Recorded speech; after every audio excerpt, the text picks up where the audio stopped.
Good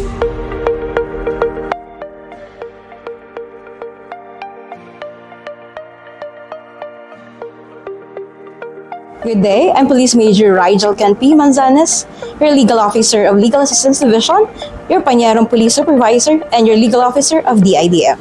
Today, I will be discussing the Department of Justice, Department Circular Number 20, Series of 2023, otherwise known as Policy and Proactive Involvement of Prosecutors in Case Buildup.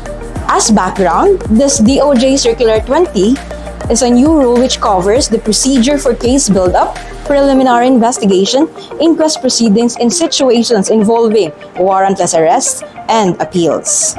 This new rule provided several innovations such as enhanced prosecutorial roles in case buildup, e-filings, and virtual hearings for both preliminary investigations and inquest. And it took effect on July 31, 2024, 15 days after its publication.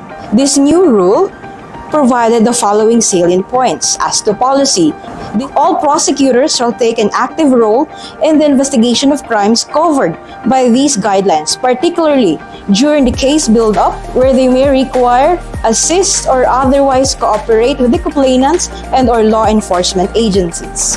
As to quantum of proof, prosecutors must ensure the existence of a prima facie case and reasonable certainty of conviction based on available documents, witnesses, real evidence, and the like.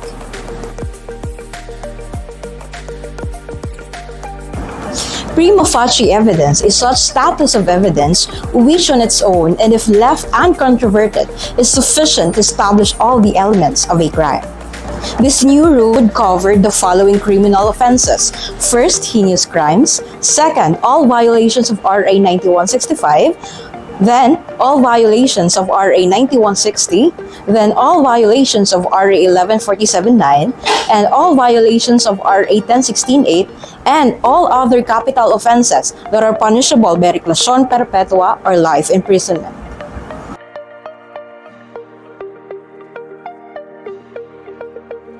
All heads of prosecution offices shall ensure that all prosecutors within respective offices shall, as far as practicable, be available to assist, coordinate, and cooperate with and provide sufficient legal guidance to law enforcement agencies in all planned operations starting from their inception until successful termination of the case. In case of lack of available prosecutors in a city or provincial prosecution office, for this purpose, regional prosecutors shall designate such number of prosecutors from the regional prosecution office or from nearby prosecution offices within their region. The new rule also institutionalized that evaluation shall be conducted by the assisting prosecutor to determine if they contain all the necessary evidence to prove the essential elements of the crime and should be docketed for preliminary investigation. Should the evaluation result in a finding that the complaint is not supported by sufficient evidence or that there are lacking pieces of evidence, the complaint shall be referred back to the concerned law enforcement agency.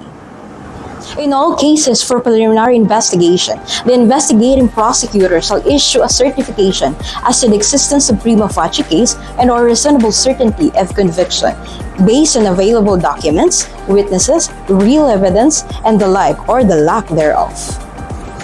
That is all for DOJ DC 20 series of 2023. I hope I shared valuable insights on this topic. Once again, I'm Police Major Rigel Ken P. Manzanes, your Panyerong Police at your service.